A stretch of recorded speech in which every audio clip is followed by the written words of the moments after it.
This is The Process Shot.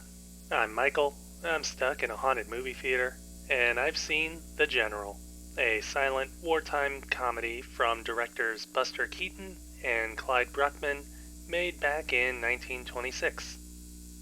Set during the outset of the Civil War, Keaton portrays a young Confederate man named Johnny, working as an engineer for the railroad line, with his locomotive being the titular general. When war breaks out, he attempts to enlist, but is rejected due to his current work being too valuable, though Annabelle, his fiancée, assumes otherwise. A year later, the two end up on the General heading north when Union spies steal the train during a rest stop, with the intent to burn bridges as they pass, preventing the Confederacy from being able to resupply their stocks. As it happens, these spies have an extra passenger on board, Annabelle. They also have another issue to contend with, Johnny, who will stop at nothing to take back control of his train. I think this might be the first of Keaton's films that I've seen that is more in line with a more traditional sense of cinematic storytelling, with its pretty standard structure and narrative flow. I think it even has 3 acts. Anyways, the story of the General is pretty well handled, though it does trend more towards setting up gags and stunts than progressing the story along.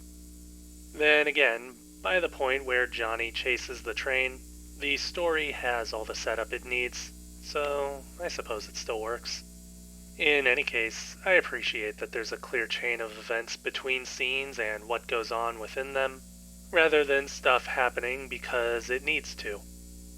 It also helps that the stakes do escalate as the film goes on, and the visual stylings of Keaton also ramp up as well, from more simple jokes of irony and happenstance to full-on destruction of moving set pieces.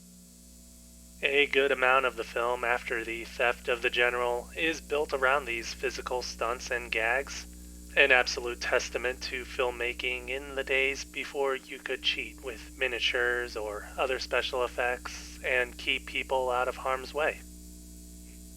I suppose that the General is, for me, another case of not being able to say much without coming off as redundant because of how well it's able to pull everything off.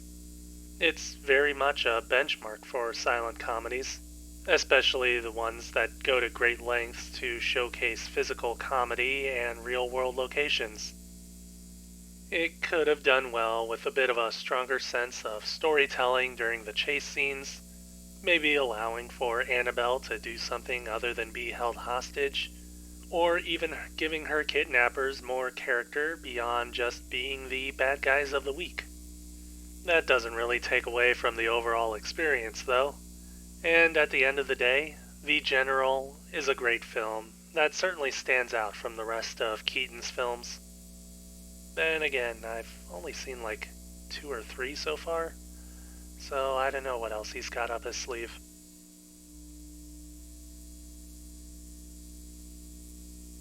The General. Buster Keaton, Clyde Bruckman, 1926. 4.5 stars. I definitely recommend giving it a shot.